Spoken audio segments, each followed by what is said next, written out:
دعا بھی صرف عزائم کا ساتھ دیتی ہے، دعا بھی صرف عزائم کا ساتھ دیتی ہے، دوائے درد بھی مانگو فقط دعا نہ کرو۔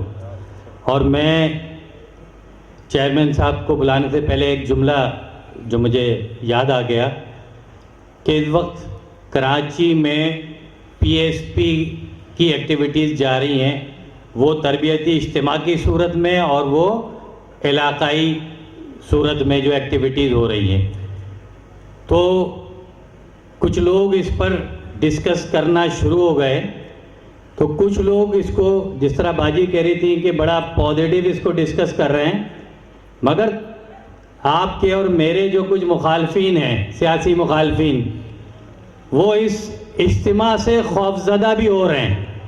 وہ یہ کہہ رہے ہیں کہ جو لوگ ہر 15 دن کے بعد اپنے کارکنان کو ان کی اس کمٹمنٹ کے ساتھ جمع کر سکتے ہیں، وہ سال 6 مہینے کے بعد اس شہر میں کیا کریں گے؟ اور پھر ان کی لیڈرشپ جو ان کے درمیان موجود رہتی ہے اور ان کے ساتھ کھڑی رہتی ہے، یہ جو کمبینیشن ہے، اس سے آپ یقین کریں کہ آپ کا سیاسی مخالف، دیگر اس شہر کی سیاسی جماعتیں انتہائی خوف زدہ ہیں۔ تو اسی عزم کے ساتھ ہم نے ڈٹے رہنا ہے اور آگے کی طرف بڑھنا ہے، اب نہ کہ ہم یہ سوچیں کہ ہماری کامیابی ہو بھی رہی ہے یا نہیں ہو رہی۔ تو یقین کر لیں آپ کی کامیابی ہو رہی ہے، دیگر لوگوں نے گراؤنڈ چھوڑ چکے ہیں اور وہ نہ میڈیا پہ فیس کر رہے ہیں نہ وہ علاقے میں گراؤنڈ پر فیس کر رہے ہیں۔ تو یہ کامیابی کی دلیل ہے۔ میں انہی الفاظ کے ساتھ چیئرمین پاک سر زمین پارٹی مصطفیٰ کمال بھائی سے گزارش کروں گا کہ وہ آپ سے بات کریں۔ اعوذ باللہ من الشیطان الرجیم، بسم اللہ الرحمن الرحیم۔ رب اشرح لی صدری ویسر لی امری واحلل عقدۃ من لسانی یفقہوا قولی، صلی اللہ علیہ حبیبہ وآلہ وسلم۔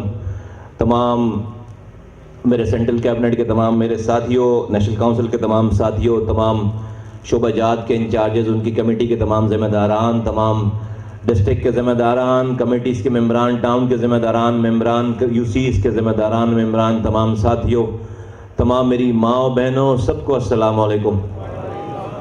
نالا باجی کا بہت شکریہ کہ انہوں نے اتنا درد لے کر، اتنا اپنے آپ کو انوالو کر کے، سنگل پیرنٹ ہیں اور پھر اس کے بعد یہ ساری تڑپ اندر ہے، چیزیں ہیں۔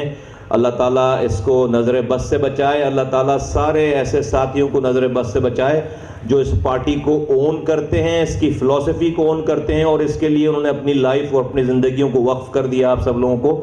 اللہ تعالیٰ آپ کا بہت حامی و ناصر ہو۔ میں نالا باجی کو مبارکباد پیش کرتا ہوں اتنی شاندار گفتگو پہ، اتنی تیاری پہ، اور بھی ان کو اللہ تعالیٰ اور ہمت دے کے تمام ساتھیوں کو ہمت دے، تمام میری بہنوں کو، تمام بھائیوں کو، بزرگوں کو، کہ وہ اس پارٹی کو سنبھالیں، اس فلسفی کو سنبھالیں۔ یہ جو لمحات ہیں یہ میری زندگی کے سب سے زبردست اور سب سے پلیزنٹ لمحات ہیں کہ جب مجھے یہ دکھتا ہے، جب مجھے یہ نظر آتا ہے کہ ہاں ایسے اتنے سارے لوگ پیدا ہو گئے ہیں کہ جنہوں نے اس کو اپنا لیا ہے، جنہوں نے اس کی تمام چیزوں کو، اس کوس کو، اس مشن کو، اس مقصد کو اپنا لیا ہے، انہوں نے اس کو اپنا بنا لیا ہے، انہوں نے اپنی ضد بنا لی ہے، انہوں نے اس کے اوپر ان کا ایمان آ گیا ہے۔ آپ سب لوگ سنبھال لیں گے، خدا کی قسم، یہ اس کو آئندہ آنے والی کئی نسلوں تک بھی اس کے کار خیر کو کوئی روک نہیں سکے گا، اور ایسا ہوتا ہوا دکھ رہا ہے۔ میں آپ سے دو باتیں کرنا چاہتا ہوں، دو واقعات ہوئے ہیں۔ میں چاہتا ہوں کہ دیکھیے یہ جو آپ کا اجتماع ہے، میرے تمام ساتھی یہاں ذمہ داران جو پیچھے بیٹھے ہیں اور یہ آپ لوگ تمام لوگ ہیں، یہ صف بندی ہے، صف بندی ہے، یہ صف بندی ہے۔ یہ تمام آپ کا یہاں پر آنا ہر 15 دن کے بعد یہ صف بندی ہے۔ یہ کسی مارکے سے پہلے جو جنگ کی تیاری ہوتی ہے، کسی لڑائی سے پہلے جو فوجیں کھڑی ہوتی ہیں، صف بندی کرتی ہیں، تیاری کرتی ہیں، یہ اس کی صف بندی ہے، یہ اس کی صف بندی ہے۔ جو اس صف بندی میں نہیں، کیوں زور دیا جاتا ہے اس اجتماع پہ؟ جو اس صف بندی میں نہیں ہوگا وہ جنگ میں کیسے ہوگا؟ جو اس صف بندی میں نہیں ہوگا وہ جنگ میں نہیں ہوگا. جو اس صف بندی میں نہیں ہے اس کے اوپر کاؤنٹ کر کے جنگ نہیں لڑی جا سکتی, ان کے اوپر کاؤنٹ کر کے جنگ لڑی جا سکتی ہے. اس لیے کہ یہی تو جو اس صف بندی میں ہے انہی کو تو ہتھیار دیا جائے گا. بھائی جو جنگ کے لیے آ گیا ہے اسی کو ہتھیار دیا جائے گا نا, یا جو گھر پہ بیٹھا ہوا ہے اس کو ہتھیار دے کر آؤ گے؟ کس فوج کے پاس ہتھیار ہوگا؟ اس فوج کے پاس ہتھیار ہوگا نا جو جنگ لڑنے کے لیے سامنے موجود ہے. یا اس فوج کے پاس ہتھیار اس فوجی کو دے کر آؤ گے جو گھر میں آرام کر رہا ہے, اس کو تو نہیں دے کر آؤ گے. تو جب جس مارگ, اور ہماری جنگ کیا ہے؟ ہماری جنگ کیا ہے؟ ہماری جنگ ناانصافی, ظلم کا خاتمہ ہے. ایک غریب مسکین, ایک مجبور لاچار کی زبان بننا, اس کی آواز بننا, اس کی زندگیوں میں جو انسانوں کے غلط فیصلوں کی وجہ سے, ان کی بدکاریوں کی وجہ سے جو مشکلات آئی ہوئی, ان مشکلات کو ختم کرنا. یہ ہماری جنگ ہے, یہ ہماری جنگ ہے. انسانوں کی بات کر, یہ ہماری جنگ ہے, یہ ہمارا مقصد ہے. اور ہمارا ہتھیار کیا ہے؟ ہمارا ہتھیار اس جنگ کو, جو ہمارا مقصد میں نے آپ کو بتایا, اس کے لیے ہتھیار ہمارا کیا ہے؟ اس کے لیے اپنے آپ کو ذہنی طور پر تیار کرنا ہے, اپنے ذہنوں کو اجاگر کرنا ہے, اپنے سوالوں کے جوابات ڈھونڈنا ہے, اپنے پاس اتنا علم کا ذخیرہ اکٹھا کرنا ہے کہ ہم جب جنگ کے لیے سامنے کسی کے پاس دلائل کے ساتھ کھڑے ہوں تو ہمارے دلیل کے آگے کوئی بھی باطل قوت نہیں رک سکے, پسپا ہو جائے. یہ سب کچھ ہے. تو جو یہاں پر نہیں ہے اس کو یہ ہتھیار نہیں مل رہا, جو یہاں پر نہیں ہے اس کو یہ ہتھیار نہیں مل رہا. اور جس کو ہتھیار نہیں مل رہا وہ ہمارے لیے کارآمد نہیں ہے, وہ ہمارے لیے کارآمد نہیں ہے. کارآمد وہی ہے جو اس صف بندی میں اس جنگ کے لیے تیار کھڑا ہے. تو کوئی بھی اس کو آسان ایزی نہ لے. یہ جو اجتماع ہے یہ اجتماع بے مقصد نہیں ہے, یہ اجتماع بے مقصد نہیں ہے. 3 سے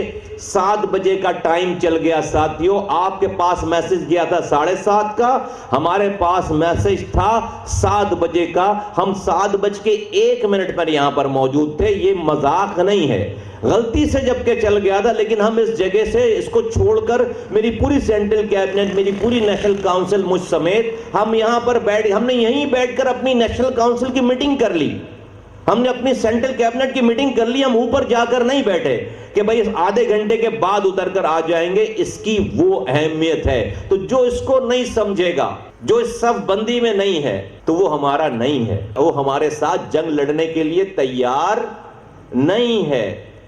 وہ بول نہیں پا رہا. 15 دن میں ایک دفعہ 60 منٹ کے لیے 1 گھنٹہ آنا, 3 ٹوٹل ملا کر 3 گھنٹے لگا لو, ٹوٹل ملا کر 3 گھنٹے لگا لو. یہاں نہیں آئے گا اس کو ہتھیار نہیں ملے گا.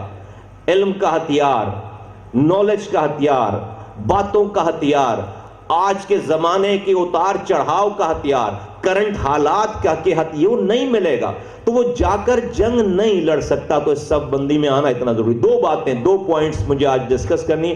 ایک تو لندن میں الطاف حسین صاحب کی گرفتاری ہوئی ہے پہلی دفعہ. تمہیں سمجھانا چاہتا ہوں, تمہیں بتانا چاہتا ہوں, تمہیں ایکسپلین کرنا چاہتا ہوں تاکہ دماغوں کے کسی گوشے میں کوئی ایمبیگوٹی نہ رہے, کوئی تجسس نہ رہے. دیکھو کیوں اللہ پر ایمان نہیں آتا تمہارا؟ کیوں میری بات تمہیں جو ہے وہ کب میری بات پہ ایمان لاؤ گے؟ کون سی بات ہے جو اللہ تعالیٰ نے مصطفیٰ کمال سے کروائی ہے اور آج تک وہ صحیح ثابت نہیں ہوئی؟ ابھی جو 4 دن پہلے الطاف حسین صاحب کو برطانیہ میں پہلی دفعہ چارج کیا گیا ہے. تو میں تھوڑا سا برطانیہ کا قانون بتا دوں. برطانیہ میں, لندن میں کبھی کسی کو اگر پولیس اریسٹ کرنے جاتی ہے تو وہ ڈائریکٹ یہاں کی طرح نہیں کہ بس کسی کو مخبر نے نام بتایا اور پولیس دھڑ کر کے پہنچ گئی گھر پہ. نہیں, ایسا نہیں ہوتا.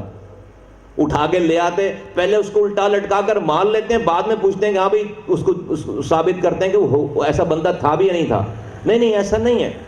برطانیہ میں کسی کے گھر پہ پولیس ویسے نہیں جا سکتی. برطانیہ میں کسی کو اریسٹ کرنے کے لیے اگر کسی کو جانا ہے تو پولیس پہلے اس بندے کے پاس جانے سے پہلے, جس کو اریسٹ کرنا ہے, اس سے پہلے وہ کورٹ جاتی ہے, جج کے پاس جاتی ہے, پروسیکیوٹر کے پاس, کراؤن پروسیکیوشن کے پاس جاتی ہے, اور اس کو اس بندے کے اریسٹ کرنے کے متعلق تمام اس کے اوپر جو ایلیگیشن اس کے ثبوت دیتی ہے. پہلے بندے کو بھی پتہ نہیں ہے, اس کے ثبوت دیتی ہے وہاں جا کر پہلے جج کے آگے. وہ جج اس کے بعد جب اس کو 80% ثبوت پولیس دے چکی ہوتی ہے, جب اس کو جج اریسٹ وارنٹ ایشو کرتا ہے. بغیر وارنٹ لیے کوئی بھی کسی کے گھر پہ اریسٹ کرنے نہیں جاتا. اریسٹ کرنے کے لیے کسی کو گرفتار, جب جا کر وہ اریسٹ کرنے جاتے ہیں تو الطاف حسین صاحب اس سے پہلے 2 مقدمات میں اریسٹ ہوئے تھے. ایک ڈاکٹر عمران فاروق کے مرڈر کے مقدمات میں, اور دوسرا مقدمہ ان کے گھر سے, جب ان کو منی لانڈرنگ کا ان کے اوپر کیس تھا, جب ان کے گھر پر آئے تو گھر سے 5.5 لاکھ پاؤنڈ کیش نکلا ان کے پاس سے, اور ان کے آفس سے تقریباً 4.5 لاکھ پاؤنڈ کیش نکلا. برطانیہ میں آپ 50 پاؤنڈ سے زیادہ کیش استعمال نہیں کر سکتے, نہیں رکھ سکتے, آپ کو اس کو بینک میں رکھنا ہوتا ہے, انلیگل ہے. تو وہ سارا انڈینز کا دیا ہوا کے پاؤنڈز تھے سارے, اس کے پرنٹ آؤٹ کے, اس کے فنگر پرنٹس, یہ وہ, اس کی منی ٹریل, سب ثابت ہو گئی, سب ثابت ہو گئی ساری چیزیں. لیکن ان کی پیشیاں ہوتی رہی, 4 سالوں تک بلاتے رہے. پہلے پولیس بلاتی رہی, ہر دفعہ بلاتی تھی, ڈیٹ دیتے. سب چیز ثابت ہونے کے بعد ملزم خود بتا رہا ہے کہ ہاں میں نے یہ کام کیا ہے, ہاں میں نے 22 سالوں سے انڈیا سے پیسے لیے, یہ پیسے, یہ ٹریل ہے, یہ ڈاکومنٹس ہے, یہ چیزیں. لیکن پولیس نے وہ ڈاکومنٹس, وہ ثبوت فردر پروسیڈ کرنے کے لیے کورٹ میں پیش نہیں کیے, اور اپنے پاس بلا کر اس کو ایکسٹینشن دیتی رہی. 4-5 سالوں کے بعد انہوں نے اس سے بھی جان چھڑا دی, کہہ دی جی اب آپ جائیں, یہ کیس کلوز کر دیا ہم نے, عمران فاروق کا کیس کلوز کر دیا اور منی لانڈرنگ کا کیس کلوز کر دیا, ثبوت ہونے کے باوجود. 5 سالوں کے بعد کراؤن پروسیکیوشن کو پیش نہیں کیا, الطاف حسین صاحب کو چارج نہیں کیا, اس کے اوپر چارج اس وقت کرتے ہیں جب کورٹ میں پیش کر دیتے ہیں. کیوں نہیں کیا؟ یہ تمہیں ایک آدمی کو پتہ ہونا چاہیے ساری چیزوں کا. تم معاشرے میں کسی گلی میں جا کر بیٹھو گے, کیوں نہیں کیا؟ اس لیے کہ ثبوت نہیں تھے. میں نے تمہیں بتایا کہ جب گرفتاری کے لیے جاتے ہیں تو اس سے پہلے ثبوت موجود ہوتا ہے تب گرفتاری کرنے جاتے ہیں, ورنہ گرفتاری نہیں کر سکتے. ورنہ گرفتار جس کو کر رہے ہیں, اگر ثبوت نہیں ہے, اگر وہ اس کو پولیس کے اوپر مقدمہ کر دے گا تو ملینز آف ڈالر پولیس کو اور سرکار کو اس کو ہرجانے کے طور پر برطانیہ میں دینا پڑ جاتا ہے. میری بات سمجھ میں آ رہی ہے؟ یہاں تک میری بات سمجھ میں آ رہی ہے؟ تو اس لیے ان مقدمات سے 5 سالوں کے بعد جو ہے وہ ختم کر دیا, ان کو بلانا فارغ کر دیا کہ ان کے پاس, پولیس کے پاس ثبوت نہیں تھے. نہیں, it's other way around. Police کے پاس اتنے زیادہ ثبوت تھے کہ وہ کہیں سے اس کی بچت نہیں ہو رہی تھی. اور ثبوت کس چیز کے تھے؟ ثبوت انڈین انوالومنٹ کے ثبوت تھے کہ وہ جو پیسہ تھا وہ انڈیا را دے رہی تھی پیسہ, وہ جو کیش تھا گھر پہ, اور وہ 22 سالوں سے کانفیس کر لیا. ہمیں اس لیے جو میں نے پہلی پریس کانفرنس میں آ کر جو بھی بات کی, جو بتایا, جو چیزیں کی, جو میں مقصد, وہ کچھ بھی جھوٹ نہیں بولا میں نہیں بولتا جھوٹ, مجھے ضرورت نہیں ہے. تو ہمیں بتایا اس طرح, میں 12 تم سے بات کر چکا ہوں, لیکن وہ اتنے زیادہ ثبوت تھے کہ اس میں بچت نہیں تھی کہیں سے. تو کیا ہوا کہ انڈیا نے اپنے فورن آفس کو استعمال کیا, اپنے وزیر اعظم کو استعمال کیا اور کہا کہ الطاف حسین کا یہ کیس کورٹ میں نہیں پہنچنا چاہیے, کورٹ میں نہیں پہنچنا چاہیے.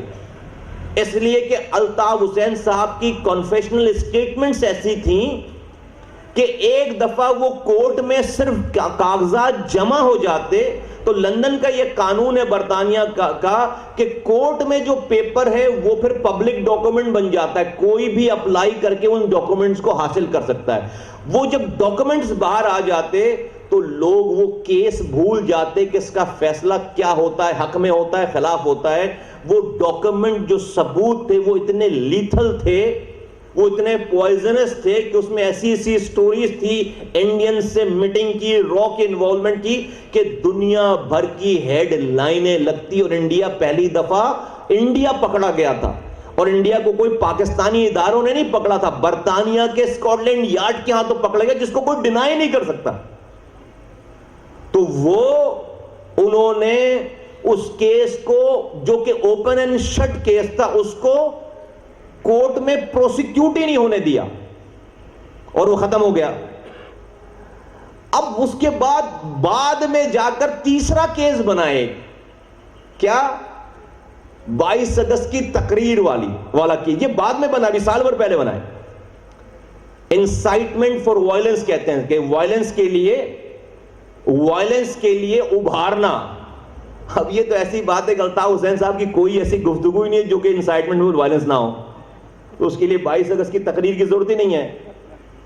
کوئی ایسی بات ہی نہیں ہے, کوئی ایسی تقریر نہیں ہے. یہ بیٹھے ہوئے سارے چیتے ہمارے ایم کیو ایم کے آئے ہوئے سارے ماشاءاللہ سے, اور ادھر سامنے یہ تو کچھ بھی نہیں ہے جو انہوں نے 22 اگست کو بات کی ہے. ان کی کون سی گفتگو ایسی ہے جو انسائٹمنٹ آف وائلنس نہیں ہے؟ تو کچھ بھی نہیں ہے, تو اس کا قطرے برابر بھی نہیں جو 22 اگست کو بات کی, جو وہ کرتے رہے, جو اس کے بعد کی اس سے پہلے کی, لیکن انہوں نے اس کو پکڑ لیا اور کیس بن گیا. اب وہ 22 اگست کی تقریر میں انڈیا انوالو نہیں تھا, سمجھتے میری بات؟ 22 اگست کی تقریر میں انسائٹمنٹ فار وائلنس میں کوئی انڈین ہاتھ نہیں انوالو ہو رہا ہے اس میں. اس کو انہوں نے چلایا, برطانیہ والوں نے اس کو چلایا, اس کیس کو چلایا. اس میں گرفتاری کی پہلے, پھر ان کو 3 دفعہ بلایا ڈیٹس پہ پولیس نے, 3 دفعہ پورا پروسیجر کر کے, چوتھی دفعہ میں ان کو اب پہلی دفعہ برطانیہ کی تاریخ میں انہوں نے چارج کر دیا. ان کو الطاف حسین صاحب کو چارج کر دیا. یہ اب تک پچھلے 5 7 10 سالوں سے جب تک کیسز چل رہے ہیں اب تک چارج نہیں کیا تھا پولیس کے پاس, اب کورٹ کے ہاتھ میں چلا گیا معاملہ. اب امیجن کرو کہ جب وہ اریسٹ کرنے جاتے ہیں تو 90% ثبوت پہلے کورٹ کو دیتے ہیں, اب جب چارج کر دیا ہے تو برطانیہ کی تاریخ میں صرف 2% ایسے واقعات ہیں کہ پولیس نے چارج کیا ہو اور وہ بندہ جو ہے وہ بری ہو گیا ہو, یا وہ بندہ جو ہے وہ کیس جیت گیا ہو, یا وہ معصوم ثابت ہو نا. جب 98% جب تک پولیس نے چارج جب بھی کیا ہے 98% کا ریشو ہے, تو وہاں پر وہ ثابت کرتے ہیں, باقاعدہ ثابت کرتے ہیں. میرا مقصد یہ نہیں ہے میں صرف تمہارے دریچوں کو کھولنا چاہتا ہوں, تمہیں سمجھانا چاہتا ہوں. تم پارسل زمین پارٹی کے کارکنان ہو, تمہیں ساری یہ تجزیے سن کر تم نہیں سمجھو گے, یہ اینکروں کی بات سن کر تم نہیں سمجھو گے, یہ ٹی وی والوں کی بات سن کر ان کو نہیں پتا بیچاروں کو, یہ اس سے نہیں سمجھ میں آئی, یہ اخبار کے اداریے پڑھ کے تم نہیں سمجھو گے. تو اس کو سمجھو کہ گیم کیا ہے, بڑا گیم کیا ہے. تو پہلی دفعہ وہ چارج ہوئے. اب اس سے دو معنی آخذ ہوتے ہیں, دو معنی اس کے نکلتے ہیں. اس کا مطلب ہے کہ انڈیا نے جس کا ہاتھ تھا سر پر, انہوں نے کہا بھائی ہمیں آپ جو کرتے کرو, ہمیں صرف ایسا کوئی کیس کرو کہ جو ہمیں باہر نکالو, اس سے ہمیں انوالو نہ کرو. ایسے کیس میں ان کو نہ پھنسانا جس میں ہماری انوالومنٹ آ رہی ہو. نہیں سمجھ میں آ رہی بات؟ ایسے کیس میں نہ انوالو کرنا جس میں ہمارا بھی نام آ رہا ہو, جس میں ہمارے بھی ثبوت آ رہے ہوں. تو بھلے اس کے علاوہ اگر آپ کچھ کرتے ہو تو کرتے کرو ہمارا.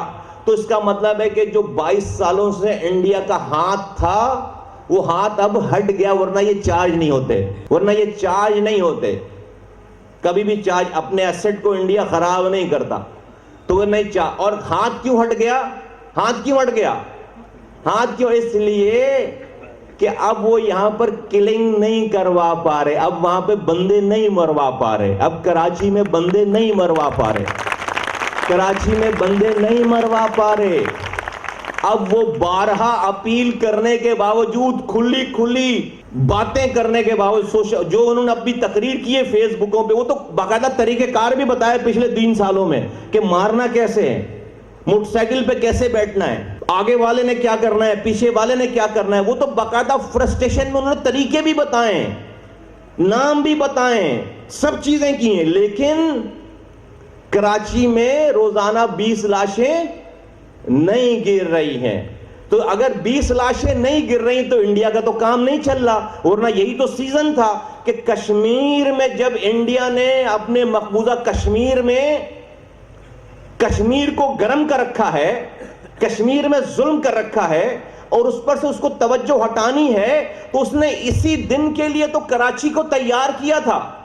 کراچی کی سب سے بڑی پارٹی کو فنڈ کر کے اس کے لیڈر کو تیار کیا تھا کہ جب انڈیا گرم ہو تو اسی لیے تو کراچی کو مقبوضہ کراچی کہلواتے تھے الطاف حسین صاحب کے منہ سے. وہ الطاف حسین صاحب اس کو ایم کیو ایم لندن والے اس کو مقبوضہ کراچی, الطاف حسین ہر وقت کراچی کو مقبوضہ کراچی کہتے ہیں, کہتے تھے, کہتے ہیں, اب تو نہیں کہہ پائیں گے, کہیں گے تو آپ تک آواز نہیں آئے گی اس لیے کہ پابندی لگ گئی ہے.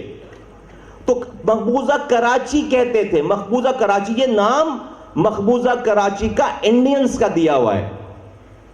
جس طرح ہم مقبوضہ کشمیر کہتے ہیں, یہ مقبوضہ کراچی کہتے ہیں, یہ مقبوضہ کراچی کہتے ہیں. تو آج اگر 20 لاشیں کراچی سے اٹھ رہی ہوتی تو کیا انڈیا کی مقبوضہ کشمیر پر کسی کی نظر جاتی؟ یہ ہمارا وزیر اعظم جا کر جو ہے وہ چیمپئن تقریر کر کے آ سکتے تھے کیا اقوام متحدہ میں اتنی لمبی چوڑی؟ اگر کراچی میں 20 لاشیں گر رہی ہوتی تو انڈین وزیر اعظم پھر کراچی کی کھڑے ہو کر بات کرتا وہاں پر یو این میں, ہاں, کہ کراچی بھائی تم اپنا گھر سنبھالو پہلے. سمجھ میں آ رہی ہے بات, نہیں آ رہی ہے؟ تو چونکہ وہ جس کام کے لیے انہوں نے تیار, اس کام کے نہیں رہے. 4 سالوں سے انہوں نے دیکھ لیا کہ بول بول کر اوپن تھریڈ, اوپن بتا کے تھک گئے. اب کراچی میں کوئی ان کے کہنے پر ہتھیار اٹھانے کے لیے تیار نہیں ہے, کلنگ نہیں کر رہے, کلنگ نہیں کروا پا رہے. تو آج رائٹ آف کر دیا اس وجہ سے آج برطانیہ ان کو چارج کر چکا ہے, آج کورٹ میں ان کا معاملہ پہنچ چکا ہے. اور آج انڈینز کہاں چلے گئے؟ انہوں نے شفٹ کر دی اپنی. آج اب انڈیا جو پہلے ان کو پیسے دیتا تھا, ساتھیو یہ سٹوری نہیں ہے, یہ سٹوری نہیں ہے, یہ تمہیں پتہ ہونا چاہیے. اب تک میں نے کوئی بھی تم سے یہ جو انڈیا ان کو پیسے دیتا تھا, اب اس نے ندیم نصرت اور واسع جلیل کو پیسے دینے شروع کر دیے. وہ شفٹ ہو گئے, جبھی تو وہ امریکہ چلے گئے, جبھی تو وہ امریکہ چلے گئے. آپ نے دیکھا کہ یو این کے باہر نیو یارک اسٹریٹ پر, نیو یارک اسٹریٹ ایسی ہے کہ اسلام آباد کے کسی پوش ایریاز کی بھی مثال آپ نہیں دے سکتے. نیو یارک اسٹریٹ کے اوپر, نیو یارک کی اقوام متحدہ کے سامنے کوئی ایڈورٹیزمنٹ والی گاڑی کھڑی کرنا لائن سے, یہ لاکھوں ڈالر کا گیم ہے. یہ اپنا میل نہ دیں کسی کو, یہ مہاجروں کے لیے لاکھوں ڈالر خرچ کریں گے, اور کہاں سے آئے پیسے ان کے پاس. اور انڈین ٹی وی کو انٹرویو دے رہے ہیں, اور انڈین جو پارلیمنٹیرین ممبر ہیں وہ ان کے ساتھ کھڑے ہیں.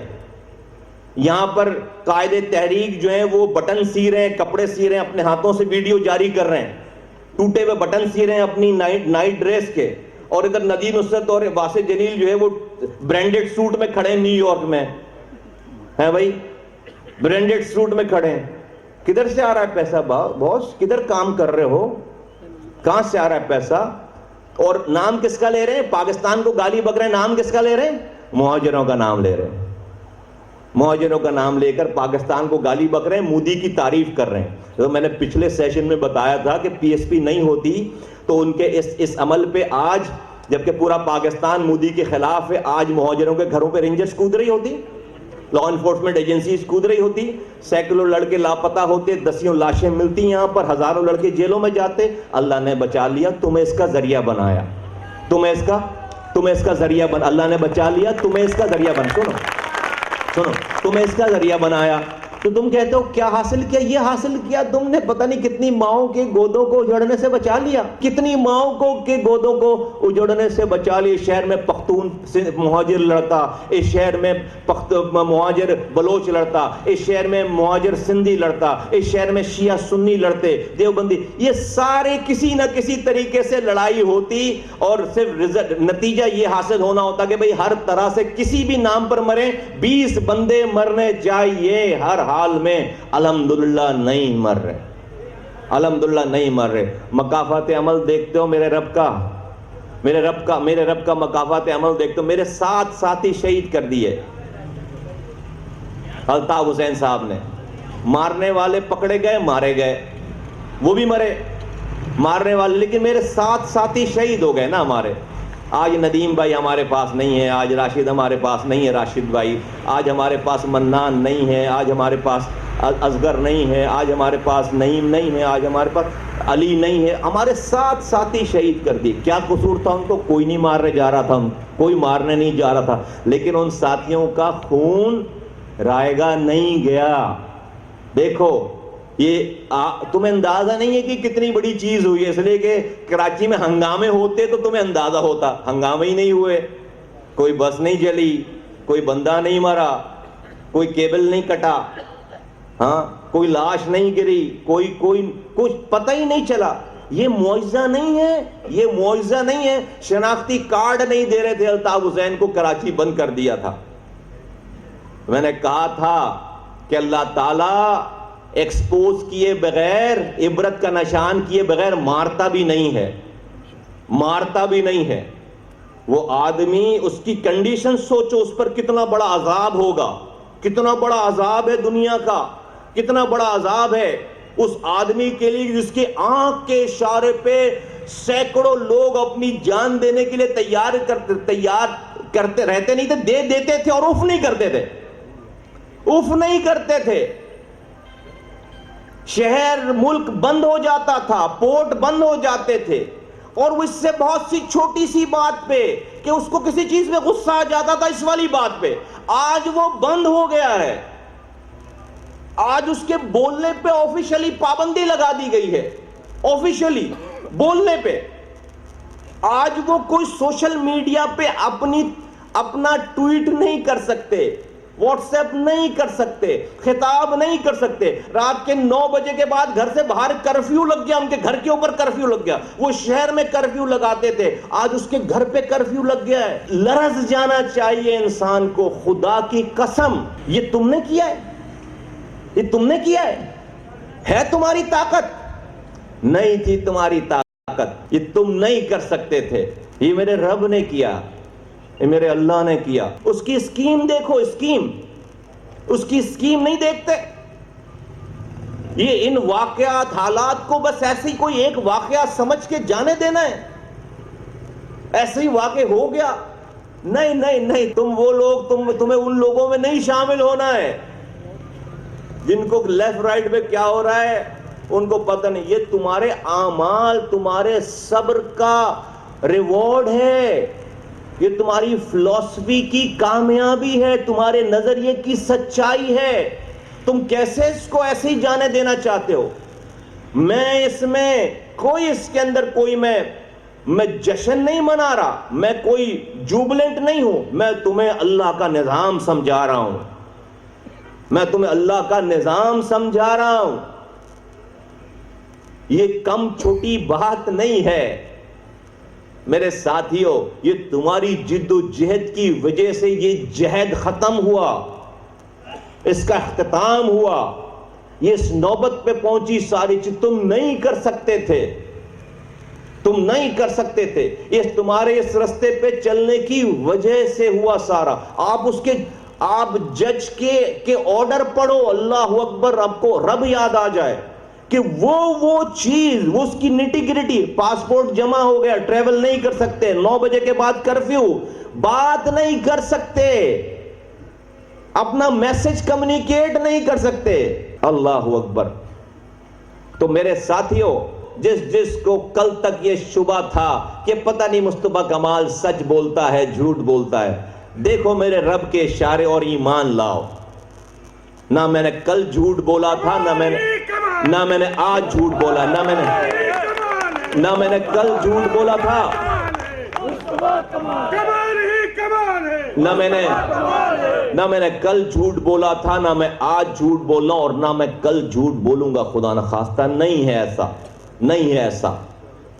اور یہ دیکھ لیں دیکھنے والے جن کو آسرا تھا، آس تھی کہ بھئی اب یہ ہو جائے گا، اب وہ ہو جائے گا، سارا سلسلہ، ساری کہانیاں ختم ہو گئیں۔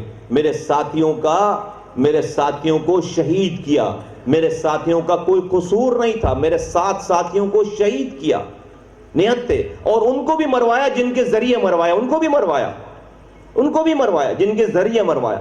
لیکن اللہ تعالیٰ نے ہمارے صبر کا امتحان لینا تھا، اور اللہ تعالیٰ نے یہ دن ہمیں دکھانا تھا، اور ابھی اور عبرت کے امتحان ابھی باقی ہیں، عبرت کے امتحان ابھی اور باقی ہیں۔ تو جو لوگ، میں آج بھی کہتا ہوں توبہ کرو، سب کو کہتا ہوں توبہ کرو، ان کو بھی کہتا ہوں توبہ کرو، اب بھی توبہ کرو۔ ہمیں تو غدار بول، تم بتاؤ لوگوں کو جا کر، مصطفیٰ کمال کو تو کہتے ہیں جی الطاف بھائی کے ساتھ غداری کر دی۔ ہم نے غداری نہیں کی، ہم نے بغاوت کی ہے، ہم نے غداری نہیں کی ہے، ہم نے بغاوت کی ہے۔ غدار وہ ہوتا ہے جو آخری وقت تک ساتھ رہتا ہے، اور جب برا ٹائم آ جائے تو چھوڑ کر دوسری طرف کھڑا ہو جاتا ہے، وہ ہوتا ہے غدار۔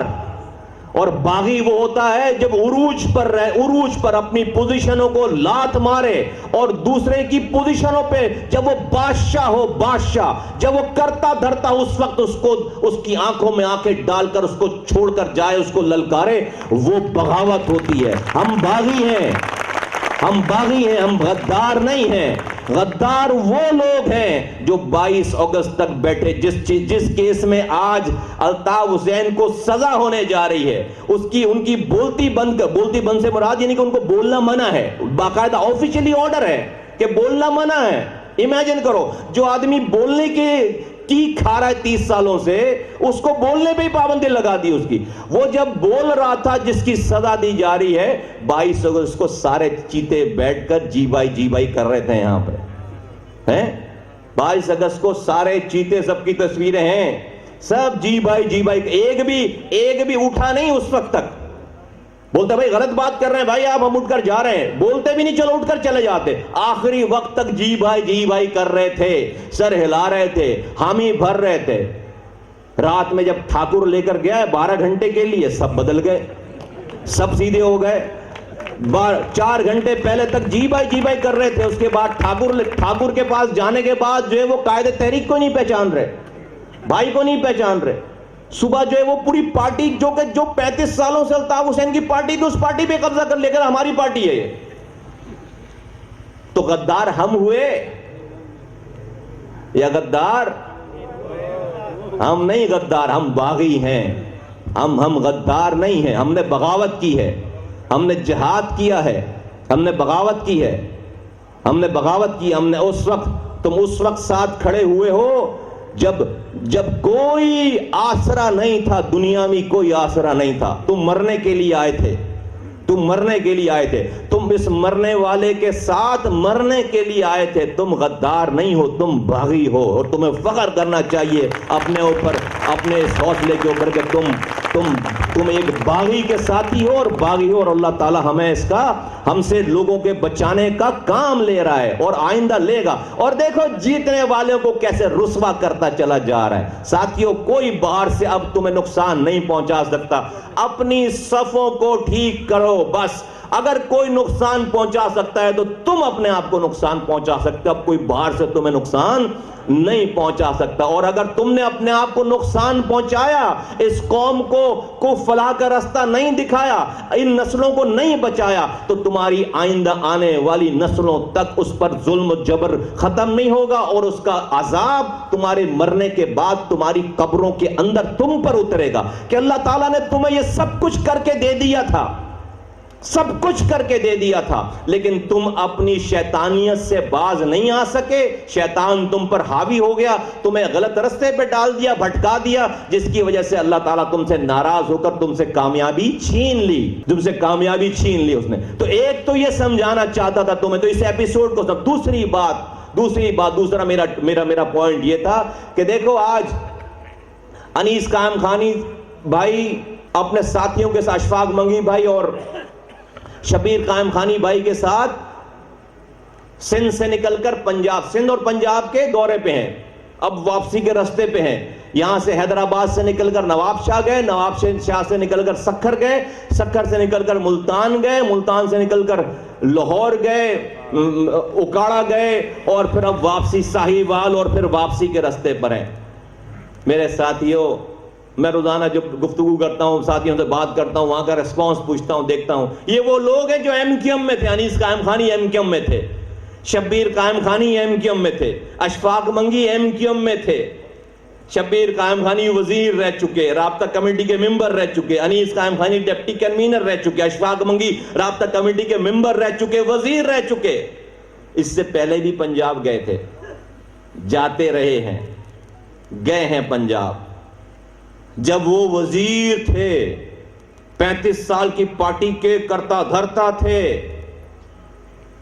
لیکن میں نہیں بول رہا. میں آؤں گا تو ان کو کھڑا کروں گا، تم لوگوں کے یہ آئیں گے تو میں انہیں کھڑا کروں گا کسی میٹنگ میں تمہارے سامنے کہ اپنی کارگزاری سنائیں. جو وہ قصے، جو واقعات سناتے ہیں کہ اللہ تعالیٰ نے ایسے لوگوں کے دلوں میں تمہارے لیے محبت ڈال دی. ان کے ساتھ ابھی ایک کونسلر نہیں ہے کہ میری آنکھوں میں آنسو آ جاتے ہیں سن کر کہ ان کو وہ کچھ بھی نہیں ہے ابھی، جو انہوں نے لوگوں کے اللہ تعالیٰ نے دل میں تمہاری اس پی ایس پی کے لیے پیار، محبت، الفت ڈال دی ہے. لوگ ان کو کھانوں پہ بلا رہے ہیں، محفلوں میں بلا رہے ہیں، بزنس کمیونٹی سے میٹنگ ہو رہی ہے، یوتھ کمیٹی کی میٹنگ ہو رہی ہے. کل ابھی لاہور میں کوئی میں پلٹ کر ہم نہیں جا سکے، دیکھا نہیں، لیکن وہاں پر ورکرز کنونشن ہوا، ملتان میں آفس کھل گیا، لاہور میں آفس ہے، وہاں پر شعبہ خواتین ہے، وہاں پر اسٹوڈنٹ فیڈریشن ہے، وہاں پر بزنس کمیونٹی کے فورمز نے ان کو بلایا، وہاں پہ پریس کلب نے بلایا، ملتان میں پریس کلب نے بلایا.